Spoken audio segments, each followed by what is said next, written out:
Bienvenidos todos a PLF, el primer podcast de judaísmo en español. ¿Cómo estás, Elo? Todo bien, todo correcto.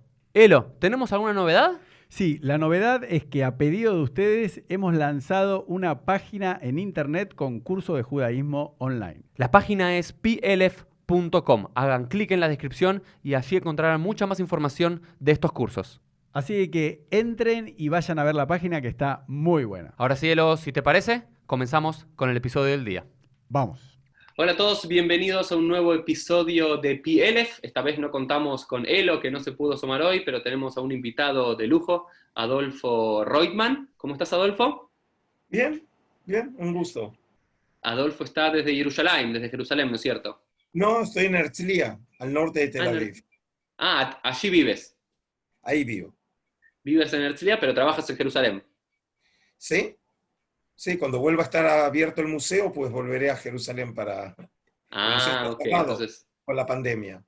el Museo de Jerusalén ahora nos vas a contar un poquito. Este es el episodio número 87 y ahora Adolfo nos va a contar un poquito más de él, de su biografía y a lo que se dedica especialmente, pero va a ser un episodio especial porque va a tener que ver con Megilot Qumran, con los rollos de Qumran, con el descubrimiento de estas cuevas en el desierto de Judea en 1946-47. Ahora nos va a contar un poco más Adolfo, que de alguna forma cambiaron grandes perspectivas de lo que se sabía de los estudios judaicos, de los estudios bíblicos, de diferentes sectas que vivieron en nuestro pueblo hace aproximadamente unos 2000 años, y Adolfo es un especialista en el tema. Así que Adolfo, para los que no tenemos o no tienen el gusto de conocerte y haber estudiado contigo o leído alguno de tus libros o de tus artículos, contanos un poco quién sos y cómo llegaste a el puesto en el cual tenés ahora en el Museo de Jerusalén. Bueno, en primer término quiero agradecerte la invitación, Uriel, y por medio de esta plataforma estar en contacto con tantos oyentes o videntes, ¿no?, de este podcast.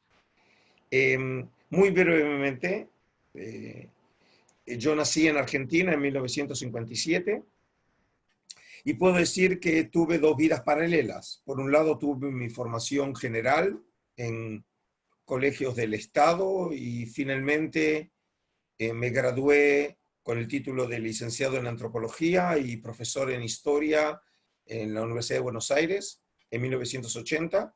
Y paralelamente, como dije, tuve mi vida judía.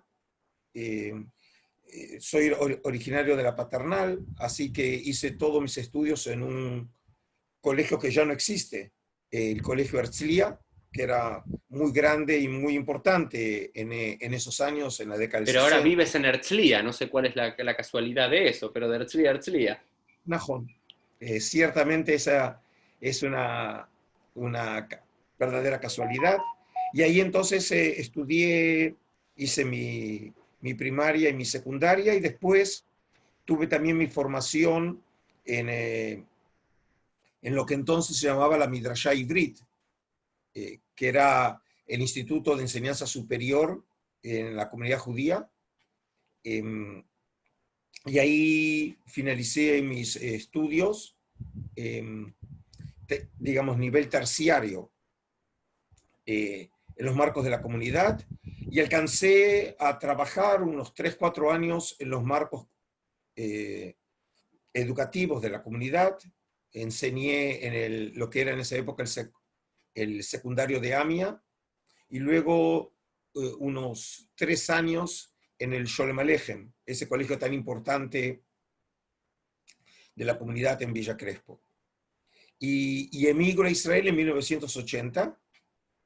El propósito mío era continuar con mis estudios universitarios, y yo hice una maestría en religiones comparadas en la Universidad Hebrea de Jerusalén, y finalmente también hice mi doctorado, que graduándome en 1993. Y otra vez también tuve una vida paralela, porque estando en Argentina había empezado mis estudios rabínicos en el seminario rabínico, digamos, en esa época de oro, con figuras ya mitológicas como Marshall Meyer y Mordejai Ederi. Mordejai también había sido el director de la Midrashá Ivrit en esa época, que yo vivía en Argentina.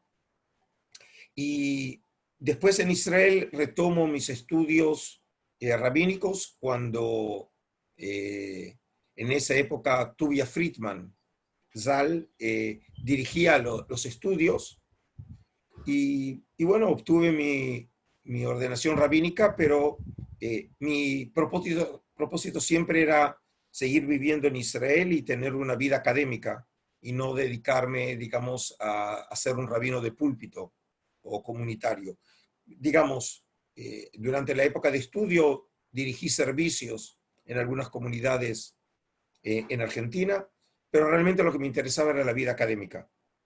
Y como dije, finalizo mi doctorado en 1993 y para esa época mi sueño ¿De era... qué fue tu doctorado, para conocer? ¿De qué fue? ¿De qué Yo escribiste? escribí mi doctorado sobre la estructura y significado del libro de Judith o Judith, uno de los apócrifos judíos, por lo menos para judíos y protestantes. Es un apócrifo, es un deuterocanónico para los católicos. Y para esos años mi expectativa, mi esperanza, mi sueño era poder llegar a ser profesor de la Universidad Hebrea de Jerusalén. Y había comenzado un tiempo antes, para esos años, yo trabajaba en una institución que tampoco existe hoy en día, pero también había sido muy importante para muchos argentinos, lo que se llamó el Mahón Greenberg. El Mahón Greenberg era un instituto de preparación... En Kiryat Moria. En Kiryat Moria. Para docentes. Y yo empecé ahí, durante años estuve enseñando en el Mahón Greenberg. Venían estudiantes con el propósito de especializarse en educación judía y después servir en los marcos comunitarios. La mayoría, obviamente, venían de Argentina por ser la comunidad más importante de América Latina en cuanto a número. Y entonces ese fue el trampolín para que me nombraran asesor del Departamento de la Educación Judía para la Diáspora, en todo lo que tenía que ver en educación de América Latina. Y más en la Universidad Hebrea de Jerusalén. No. En la Organización Sionista Mundial. Ah, perfecto. En la época que Joe Vernick era el director del departamento, y alcancé a estar unos 3 años, y eso me permitió, desde una posición, digamos, más burocrática, estar en contacto con el sistema educativo en América Latina. Me permitió también, por medio de los viajes, conocer la realidad educativa en el continente, hasta que finalmente sucedió algo impensable, y fue que uno de los profesores de mi tesis doctoral me sugirió por qué no proponer mi candidatura para el cargo de curador de los rollos del Mar Muerto en el Museo de Israel, cosa que realmente me resultaba inimaginable esa posibilidad, por varias razones. Primero, porque yo había estudiado arqueología, cuando había estudiado antropología en Argentina, pero nunca me gradué de arqueólogo. No me especialicé en los rollos del Mar Muerto y tampoco tenía ninguna especialidad en museología, es decir, era perfectamente el candidato. Un sapo de otro pozo.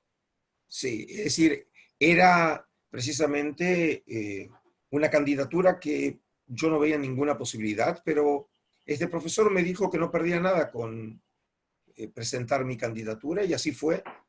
Me encontré en el Museo de Israel con el entonces Chief Curator, es decir, director del ala de arqueología, un famosísimo investigador en numismática judía, el profesor Yaakov Meshorer, Zal, y bueno, le conté quién era, le traje mi currículum y lo que había hecho hasta ese momento en la vida académica. Eso fue en más o menos junio o julio del 94, y en septiembre recibí el llamado que me habían elegido. Y asumí en noviembre del 94, y desde entonces sirvo como curador y director del Santuario del Libro en el Museo de Israel. Entonces, gracias por esta mini biografía que siempre yo digo que nos sirve conocer un poco quién es la persona para lo que se dedica y lo que nos va a enseñar y comentar y transmitir durante cada uno de los episodios de PLF. Así que gracias, Adolfo, por esta mini biografía. Yo sé que desde el 94 hasta el día de hoy, en los últimos ya 26 años, ¿no es cierto? Los últimos 26 años te dedicas como curador principal de los rollos, ¿sí? De la Hijala Sefer, ¿no es cierto? ¿Ese es su nombre en hebreo? El santuario del libro, sí. En El español sí es Hara Sefer en hebreo, cierto. Para todos los que tuvimos la posibilidad de ir al Museo de Israel, Museo en Israel, que queda allí en Jerusalén, muy cerca de Schechter, ¿no es cierto? Y muy cerca también del Parlamento israelí, de la Knesset. Ahí estás tú, digamos, en ese santuario, ¿no? Que quiero que también nos hables un poco de su fisonomía, y de alguna forma te convertiste con el tiempo y estudiando sobre la especialidad de los rollos del Mar Muerto, lo que llamamos rollos del Mar Muerto o rollos de Qumran, ¿no? ¿Son sinónimos o no son sinónimos? ¿O pueden ser utilizados así o no necesariamente? Bueno, hay varias maneras de llamarlo. A veces se los llaman también los manuscritos del desierto de Judea, ¿sí? Lo que sucede es que si hablamos de los rollos de Qumran, nos referimos específicamente a los manuscritos hallados en las proximidades de este lugar llamado Qumran, mientras que cuando hablamos de los rollos del Mar Muerto, hay que siempre aclarar que se encontraron otros rollos o manuscritos antiguos en el área de Judea, y no solamente los de Qumran. Correcto. Pero había como varias comunidades allí. No necesariamente de comunidades, tienen otros orígenes esos documentos, pero de todas maneras, los más famosos obviamente son los de Qumran, así que aunque uno utilice la terminología más general, generalmente se refiere a ellos, a los manuscritos de Qumran. Si bien el santuario del libro es un lugar maravilloso, donde tenés ahí también diferentes códigos y diferentes manuscritos de la historia judía que fueron compilando en los últimos años, también ahí tenemos la Biblia más antigua que conocíamos, ¿no es cierto? El Código de Alepo. Bueno, el Códice de Alepo, no es realmente es el más antiguo. La fama que con verdadera justicia le corresponde a este códice, este es un manuscrito de unos 1000 años, de comienzos del siglo X, que a pesar de su nombre, de Alepo, que es una ciudad en Siria, nació en la tierra de Israel en Tiberíades, que alguna vez fue un manuscrito completo de la Biblia hebrea y hoy nos faltan aproximadamente unas 200 páginas. Pero la importancia capital de este manuscrito es que es considerado la versión masorética tradicional de la Biblia hebrea más exacta del mundo. Es la que supuestamente el Rambam, Maimónides, se fijaba en ella, ¿no? ¿Es un mito o leyenda? No solamente se fijaba en ella, sino que incluso en el Hot Sefer Torah dice claramente que utilizó precisamente ese manuscrito. El gran biblista de la Universidad Hebrea de Jerusalén, profesor Moshe Goshen Gottstein, argumentó que es precisamente el Keter, como lo llamamos en hebreo, el Keter Aram Tzobah, lo que utilizó el Rambam, para su uso personal. Copió un rollo de la Torá, utilizando este texto porque lo consideraba realmente la mejor versión de lo que llamamos el Textus Receptus, o el texto tradicional que fijó la tradición judía. Y eso es muy interesante, pero hasta el Keter Aram Tzobah era conocido, estaba en la comunidad de Alepo, luego hay toda una historia también maravillosa, quizás para otro podcast, de cómo es transferido desde Alepo hasta Israel y cómo se va perdiendo, qué pasó con el resto del documento, que al parecer hasta los años 40 estaba completo seguramente. Pero la gran pregunta que tengo es, hasta ese momento que conocíamos eso, ¿había otros textos del Tanaj hebreos más antiguos? Sí. Mira, por un lado están los códices medievales. Por ejemplo, otro códice de suprema importancia para los estudios bíblicos es el Códice de San Petersburgo, que fue llamado durante la época también el Códice de Leningrado, del siglo XI, probablemente originario en Egipto, pero en este caso la calidad en cuanto a su versión es algo menor en comparación a la precisión del texto masorético frente al de Alepo, pero es el manuscrito de la Biblia hebrea más antiguo completo del mundo. El de Leningrad, porque el del Código de Alepo no está completo. No está completo, estuvo completo alguna vez, ¿sí? Y como decís, realmente es una historia que tiene mucho de Sherlock Holmes, ¿no? ¿Qué ha pasado con esas páginas? ¿Dónde están? Si hay gente que lo tiene todavía. Como decís, es para otro podcast. Ahora, eso es en cuanto a los grandes códices, que son de finales del primer milenio. Tenemos, por ejemplo, el Códice del Cairo, que es un códice del siglo IX, que solamente contiene la parte de los profetas. Ese no es un códice completo de la Biblia hebrea, ¿sí? Tenemos secciones de bíblicas que se encontraron en la Genizá del Cairo. Para los oyentes y videntes de este podcast, creo que merece por lo menos 2 palabras aclarar el concepto, ¿sí? Como saben, los judíos no acostumbran a destruir los textos sagrados escritos en lengua hebrea, y es una práctica ya varias veces milenaria que los judíos, cuando los textos ya no pueden ser usados, lo que se hace o se los entierra o se los coloca en un lugar, en una habitación que se llama genizá. La acción se llama lignoz, ¿sí? Que es ocultar, guardar. Guardar, pero aquellos obras, trabajos, páginas que ya están en desuso, ¿sí?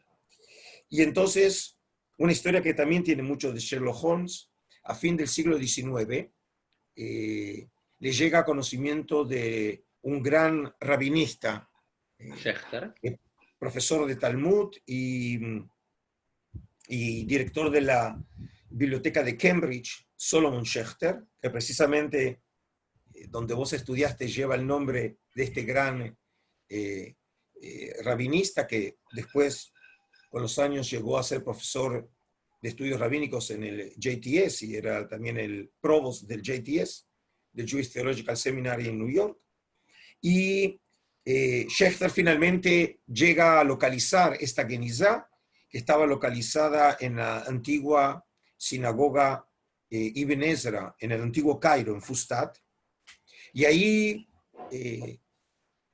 encuentra uno de los mayores tesoros en los estudios judaicos, digamos, que se puede equiparar de alguna manera a los rollos del Mar Muerto. Claro, digamos, estos 2 grandes descubrimientos y hallazgos, uno de esta Genizá del Cairo hacia finales del siglo XIX y después a mediados del siglo XX los descubrimientos de Qumran, fueron 2 grandes revoluciones, ¿no es cierto?, en descubrir textos manuscritos que durante milenios literalmente estuvieron escondidos del mundo judío.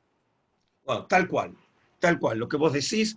Y aquí encontraron decenas de miles, literalmente, de páginas folio del medioevo,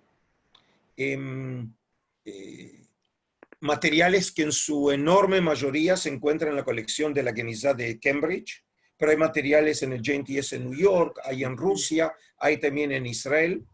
Y la importancia capital en estos materiales, por ejemplo, es que se encontraron materiales, recuerdo, en celebración del centenario del descubrimiento de la Genizá del Cairo, se llevó a cabo para entonces, en 1997, la exhibición más importante de la Genizá del Cairo en cuanto a cantidad de materiales fuera de Inglaterra y fue en el Museo de Israel.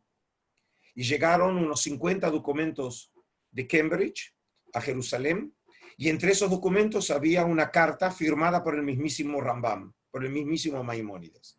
Wow. Yo me acuerdo cuando En puño y letra, ¿no es cierto? Ver el puño y letra del Rambam.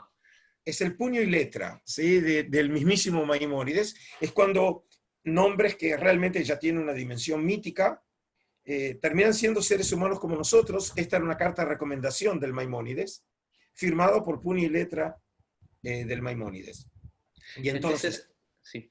entonces entre esos materiales se encontraron también fragmentos, secciones de la Biblia hebrea. Por ejemplo, recuerdo cuando en el año,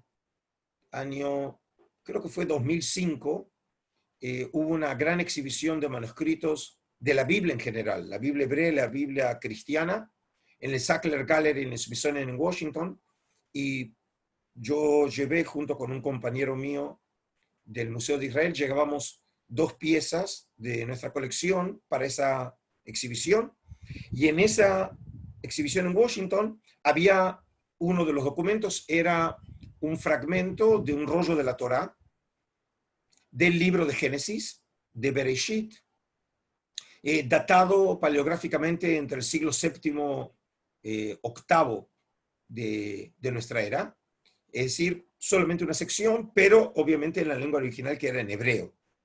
Entonces, tenemos ¿Sí? esto que es maravilloso, que es quizás hasta el descubrimiento de la Knesset del Cairo. Teníamos el código de Leningrad y el código de Aram Tzova, el Keter Aram Tzova, de Alepo, el Códex de Alepo. Después tenemos con el descubrimiento de la Knesset del Cairo algunos años, unos siglos anteriores, ¿no es cierto?, de algunos textos, algunos fragmentos, pero sin lugar a dudas, una gran revolución en los estudios bíblicos y en los estudios judíos o de los judaísmos del siglo II, primero, antes de la era común y de los primeros siglos de esta era, fue al haber descubierto la Knesset los rollos del Mar Muerto.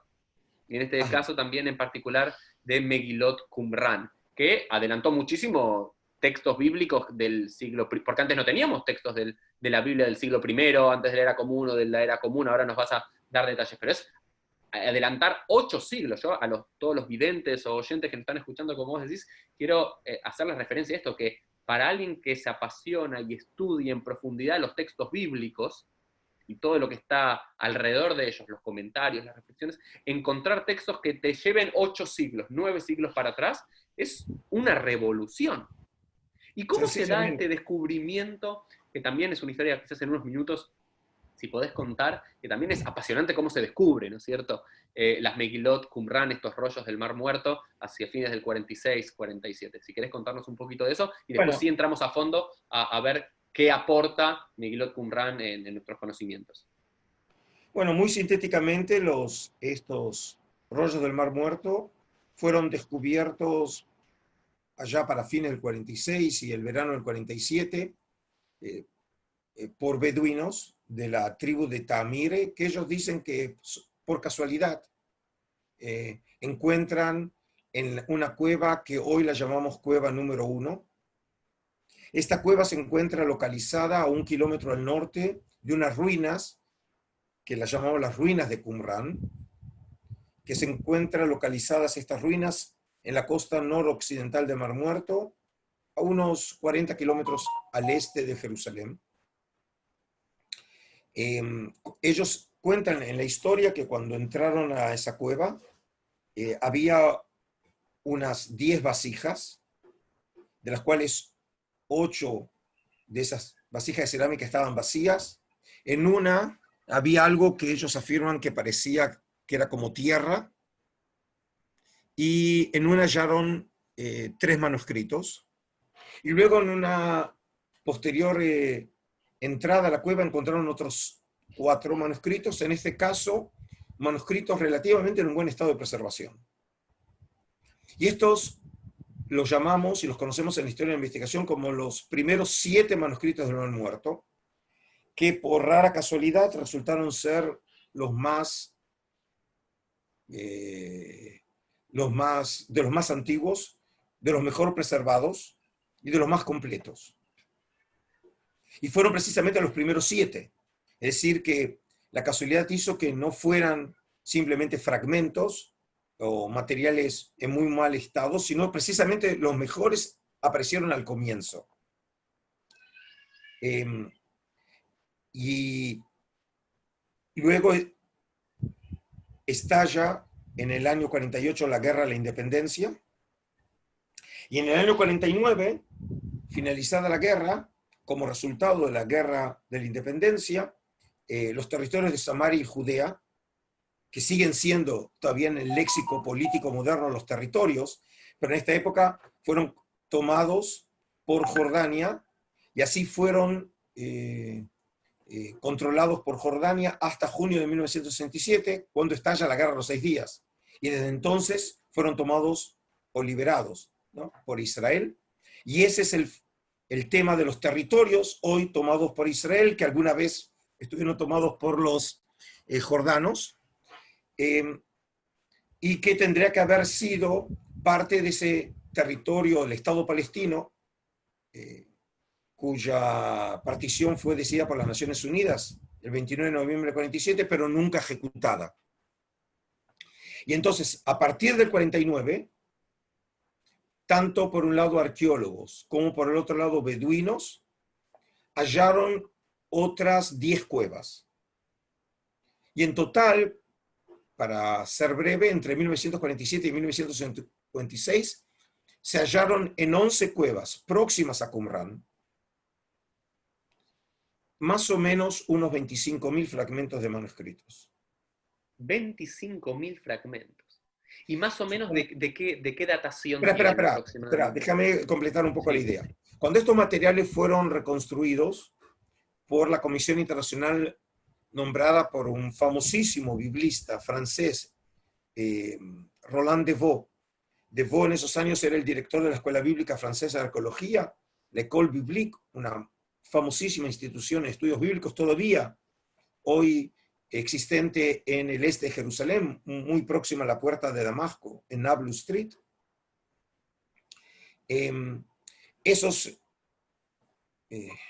Esa comisión internacional consigue reconstruir aproximadamente unos 1.000 documentos.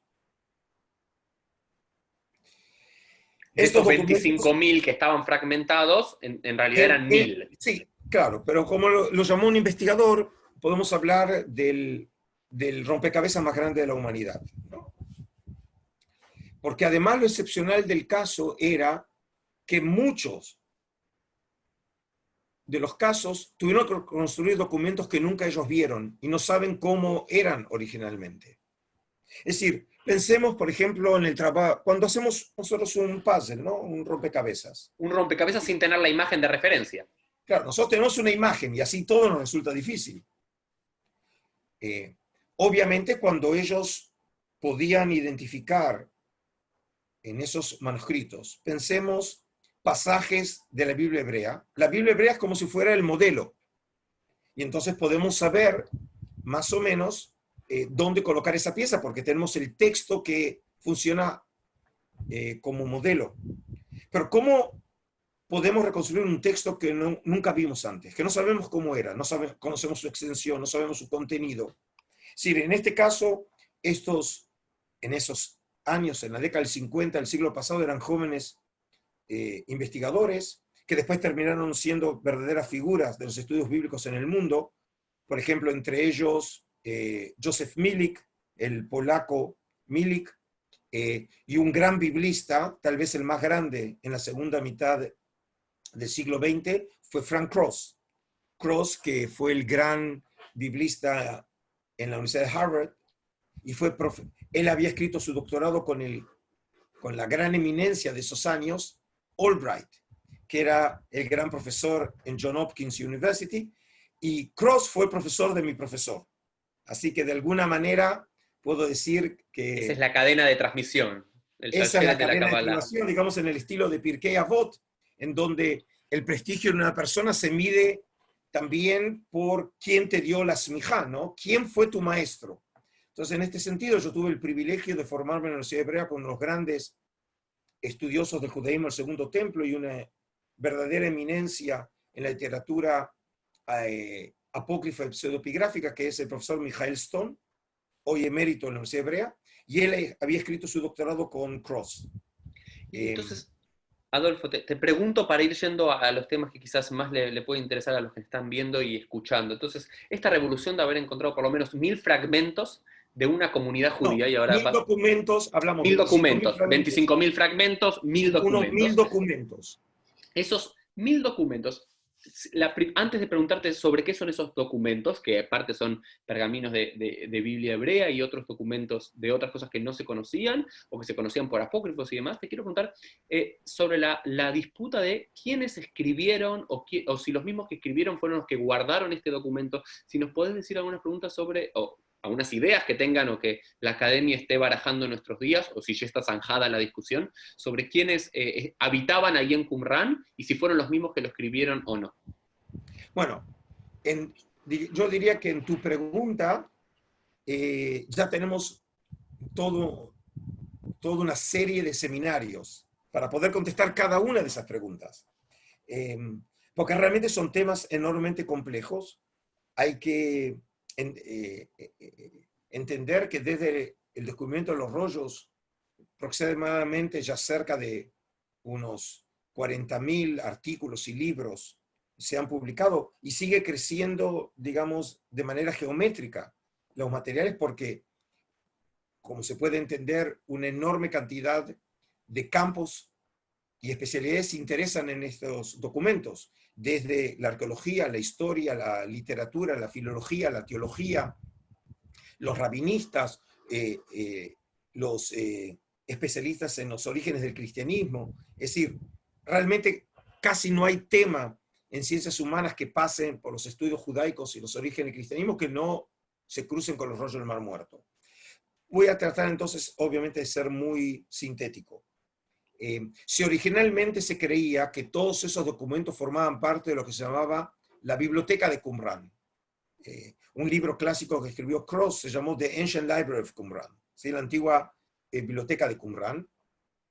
Hoy podemos decir que el paradigma científico se está moviendo en una dirección que ya había sido anticipada en la historia de investigación, y era que si por un lado podemos ubicar materiales y cuevas que probablemente tienen como origen esos materiales lo que era la biblioteca de la gente que vivió en Qumrán, que ahora voy a decir unas palabras sobre ello, como puede ser, por ejemplo, la cueva número 1, la número 4, la número 5, la número 6. Hay otras cuevas y otros materiales hallados en estas cuevas que con probabilidad no tienen como origen a esta comunidad y a estos hombres. Como puede ser, por ejemplo, la cueva número 11, la cueva número 3, o como de la cueva número 7, la cueva número 10. Y por lo tanto, ¿cómo llegaron esos materiales y quién los trajo? En este caso, probablemente el origen tenga en Jerusalén, probablemente en grupos rebeldes que al dejar la ciudad en ocasión del conflicto con los romanos, huyeron con materiales y los depositaron en algunas de las cuevas próximas a Qumrán, pero no precisamente al lado de Qumrán. Incluso una autora francesa sugirió que puede ser que el comienzo de esta práctica haya sucedido antes del levantamiento con los romanos, porque como bien sabemos, hubo otras épocas en donde también fue profanado el templo de Jerusalén, y entonces probablemente también otros judíos sintieron que se avicinaba el peligro, y como siempre los judíos quieren proteger lo más preciado que tienen los judíos, que son los libros. Y entonces puede ser, ella sugiere que ya en la época helenística, antes de la época romana, ya se había comenzado con esta práctica de colocar libros en esa zona. ¿Sí? Entonces, en ese sentido, digamos, como te dije, el paradigma se está moviendo en esa dirección. En cuanto a la identidad de los hombres que vivieron en Qumrán, obviamente la literatura es enorme y no podemos nunca decir en temas de la historia antigua que la discusión está zanjada, ¿sí? Pero sí claramente podemos identificar una mayoría en la comunidad internacional que opina en una cierta dirección. No necesariamente tiene razón, pero es de peso que tantas personas opinen o vean el problema de una cierta manera. Y en ese sentido, humildemente, yo creo que la tradicional tesis Esenia Qumranita, que ya fue sugerida. El primero que se pensó en la conexión esenia fue el gran arqueólogo de la Universidad Hebrea de Jerusalén, el profesor Sukenik, que compró 3 de los manuscritos para la Universidad Hebrea, y también podemos decir que llevaba como título haber sido el padre del más grande arqueólogo de Israel, Yigael Yadin. Él ya sugirió en su primera reseña, la primera vez que alguien escribió académicamente sobre los rollos de los muertos, en 1948, sugirió la conexión esenia. Y después de tantos años, la mayoría cree que tuvo razón.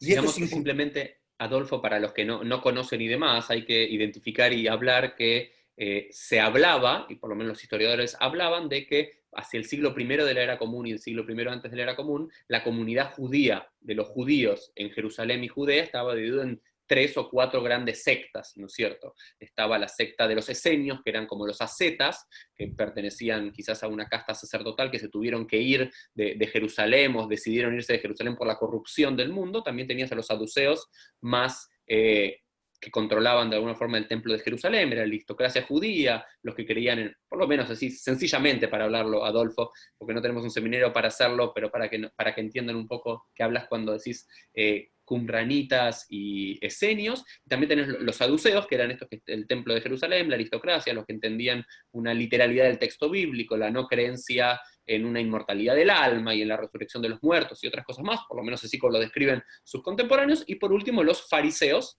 que los fariseos son los padres, de alguna forma, los protofariseos, los padres del judaísmo rabínico, que es el judaísmo que mantenemos al día de hoy. Lo que es interesante es que siempre hubo como una disputa si los qumranitas eran, digamos, si eran esenios, o quizás algunos también sugirieron durante mucho tiempo que parte de esas bibliotecas podían ser las bibliotecas de algunos saduceos, ¿cierto? De algunos saduceos que fueron a esconder las cosas ahí, pero como vos decís, la tesis hoy en día con más peso tiene que ver con el mundo esenio, que también también es muy interesante aclararlo para el que no sabe y no está escuchando o viendo, que por eso es de gran interés para el mundo cristiano, ¿no es cierto?, de alguna forma, porque también hay toda una tesis de dónde nació Jesús, si tuvo más que ver con el mundo esenio o con el mundo fariseo, entonces por eso es tan interesante. Y más o menos a nivel temporal, para ir pasando ahora al contenido de los textos, ¿no? Ya hablamos del descubrimiento, de quiénes fueron los que lo depositaron allí, o que escribieron sobre esto, más o menos a nivel temporal, los manuscritos que se encontraron, estos 1000 manuscritos recompuestos en total, más o menos de qué año a qué año se pueden datar.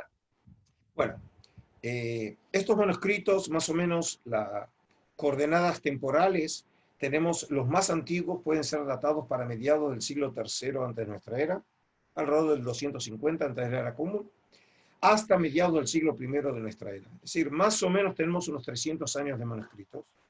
Wow. La mayoría escritos en antiguo pergamino, en cuero de animal,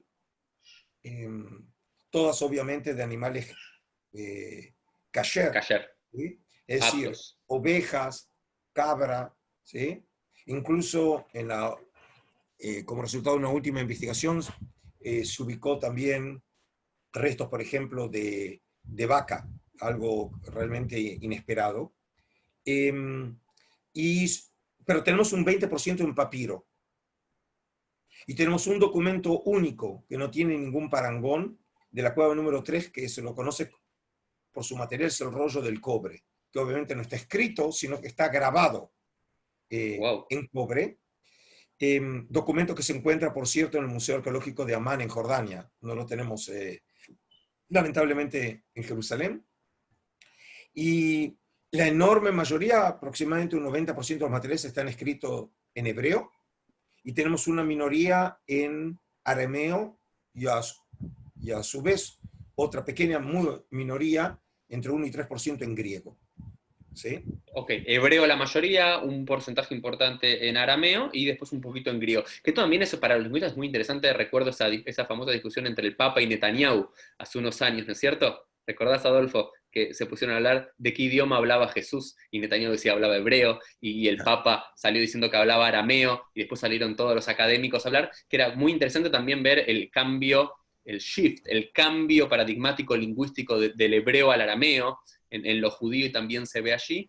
Y algo que es interesante, simplemente para poder hacer referencia, que cuando el nombre de Dios, que si bien estaba escrito en las letras hebreas que conocemos nosotros, el nombre de Dios, en la mayoría de los textos, decime si me equivoco, que yo pude leer o ver, está escrito en hebreo antiguo. Eso contanos un poquito si No, es así. no es en la ¿Por qué? mayoría. Lo que tenemos es ciertos documentos que no son lo que llamaríamos los manuscritos o textos bíblicos. Solamente quiero hacer la aclaración, a pesar de que nosotros hablamos de manuscritos bíblicos en Qumrán, no hay Biblia todavía en esos años. Nosotros los llamamos bíblicos porque terminaron formando parte de la Biblia hebrea, pero la Biblia hebrea recién se conforma como tal, es decir, como colección definitiva de los libros sagrados de Israel entre el siglo I y el siglo III de nuestra era. Se canoniza en esa era, por lo cual todavía eran textos vivos, lo que te referís. No, lo que significa es, tenemos que distinguir entre la posición o cómo eran considerados los libros y por el otro lado, el texto, cómo era considerado el texto, ¿sí? Es decir, cuando hablamos de la canonización, es decir, del proceso que finalmente lleva al establecimiento de que ciertos libros forman parte de una colección sagrada, y cuando se termina de desarrollar lo que llamamos el texto bíblico, eso va a suceder, como dije, un proceso que sucede después de la destrucción del Templo de Jerusalén. Es decir, desde el siglo I al siglo III.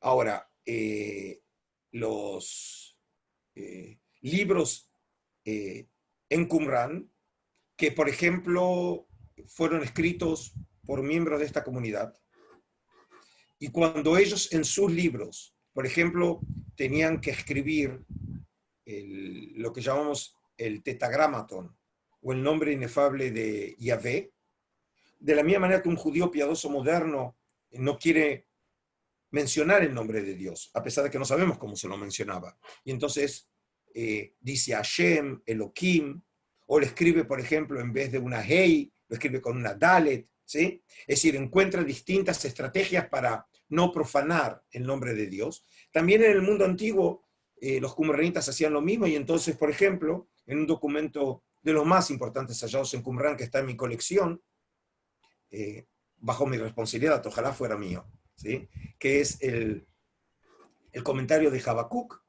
Ahí precisamente, ahí aparece el nombre inefable de Dios escrito en hebreo antiguo o en paleohebreo, y no escrito como el resto del texto, que está escrito en una escritura herodiana, precisamente para distinguir, en este caso, el estatus sagrado de ese nombre, que es el nombre inefable de Dios. Excelente, Adolfo. Entonces, ahora me gustaría saber, a mí, podría estar hablando contigo mucho tiempo, pero nos quedan unos minutos de este podcast porque es un tema que me apasiona y me apasiona a gente que sabe y que está apasionada también por estos temas. Quisiera saber, en esa biblioteca de Qumrán, en esos 1000 manuscritos, si alguien va, ¿qué tipos de texto encuentra? Por un lado, ya dijimos, y ahora quizás puede hacer un poquito más referencia, con los primeros textos que llegaron a nuestros días de estos textos que terminaron siendo la Biblia, ¿no? Tenemos el libro de Isaías, y qué partes de la Biblia podemos encontrar ahí, y qué otros tipos de textos también se encuentran, porque no únicamente no se encontraron simplemente fragmentos bíblicos. Bueno, más o menos podemos decir, Uriel, que un 25% de los manuscritos hallados en Qumrán son de carácter bíblico. Y en este caso, por ejemplo, tenemos una variedad que va desde libros que no se encuentran representados en Qumrán, como es el libro de Esther o el libro de Nehemías.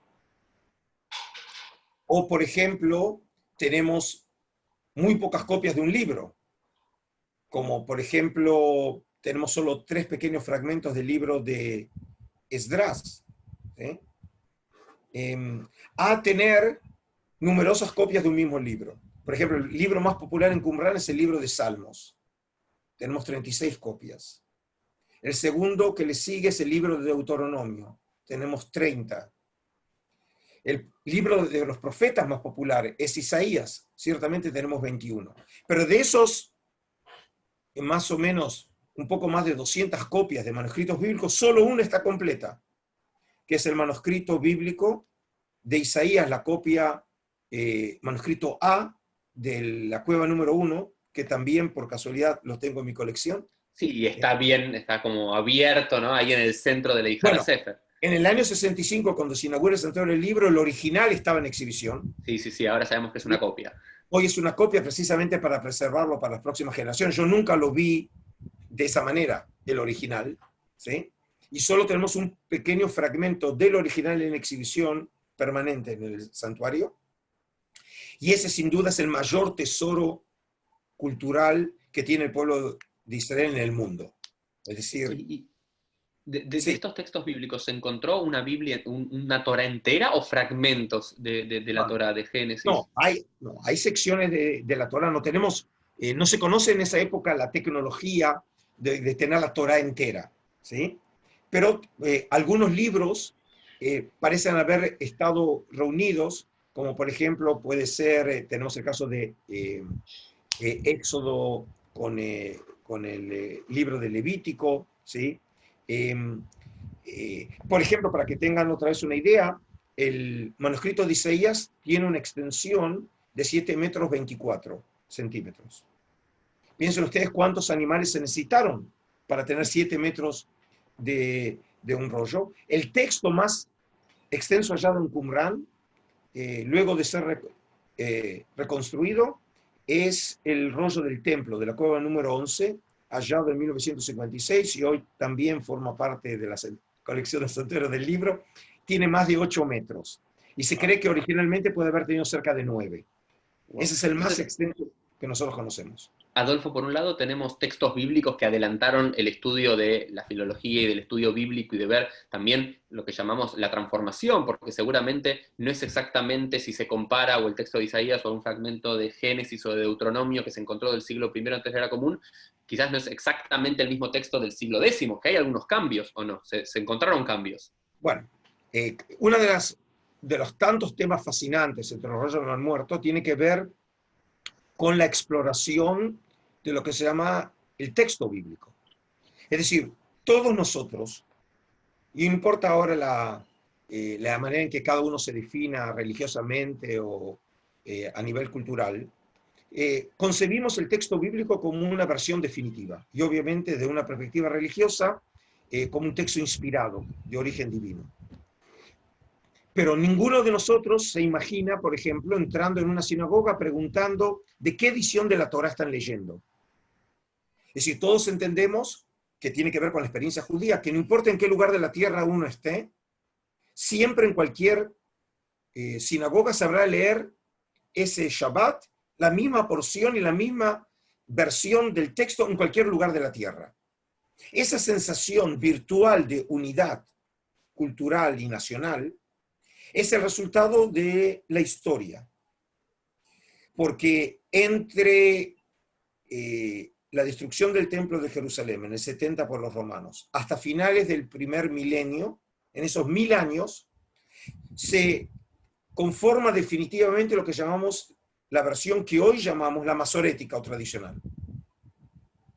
Que precisamente, como lo dije en otro momento hoy de esta charla, precisamente el Códice de Alepo es la versión ultimativa de esa versión, la más perfecta en el mundo.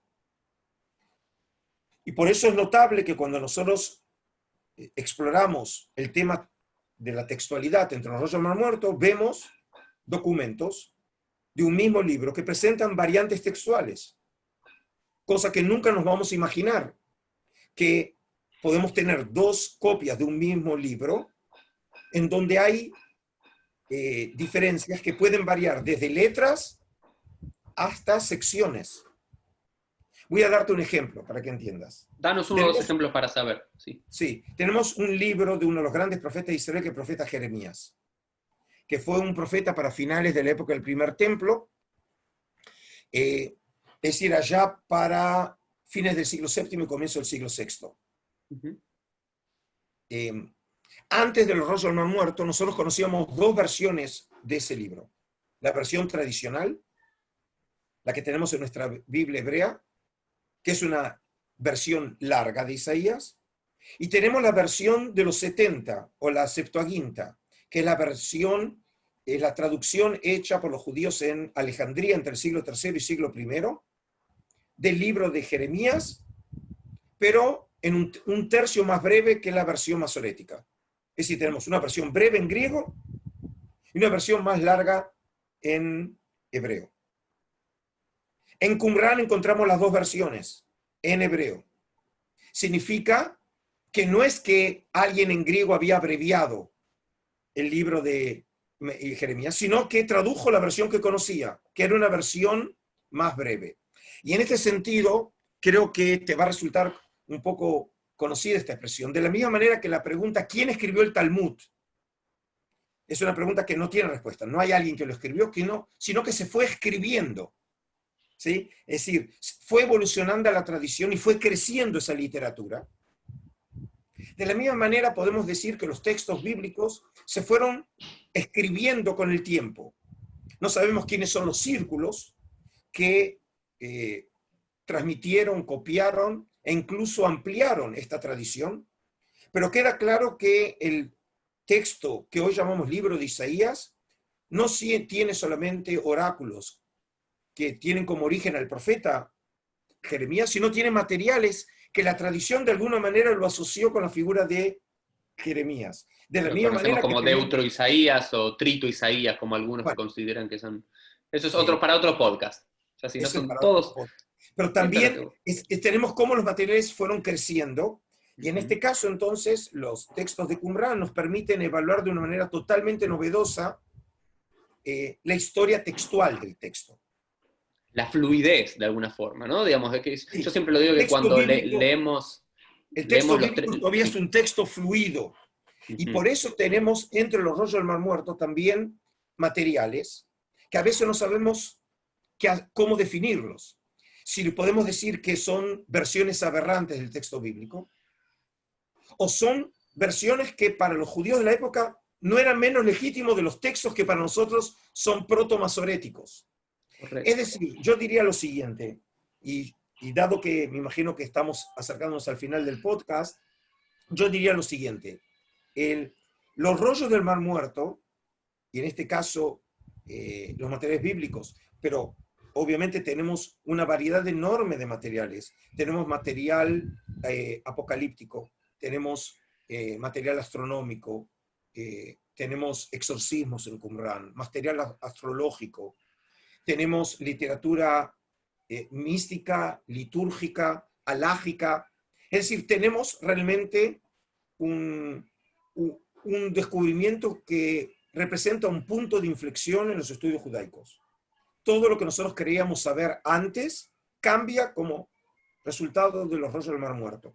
Y a pesar de la enorme literatura que ya hay sobre estos manuscritos, podemos decir que todavía estamos en los comienzos.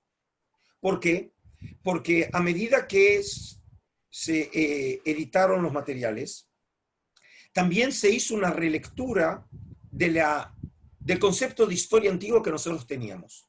Leemos de otra manera a Flavio Josefo, o a Filón de Alejandría, o el Nuevo Testamento, o incluso la literatura rabínica, porque ahora, por ejemplo, la literatura rabínica la vemos en otra perspectiva. Claro, yo lo que digo siempre, un ejemplo, perdón, Adolfo, que yo uso siempre, es que hay muchas veces que la halajá rabínica es infinitamente mucho más flexible que la halajá, la ley de Qumran, de aquella secta, ¿no? Digamos, en relación al Shabbat, o en relación de la pureza ritual y demás, que antes los judíos no teníamos acceso a que había otra halajá de otro grupo judío que tenía una costumbre quizás mucho más estricta. Y ponerla en comparación también es apasionante y te permite entender la fluidez también, no solamente de los textos judíos, sino de la vida judía de aquellos primeros siglos. Lo que yo diría es lo siguiente, y por ahí creo que de esta manera también podríamos dar por finalizado este encuentro. Yo diría lo siguiente, desde tu perspectiva como líder comunitario, y me imagino la intención tuya de difundir conocimiento judío por medio de estas plataformas. La pregunta obligada es, ¿qué importancia tiene para el público en general? Es decir, es obvio que para investigadores como en mi caso, este material es un verdadero sueño, el encuentro de estos materiales.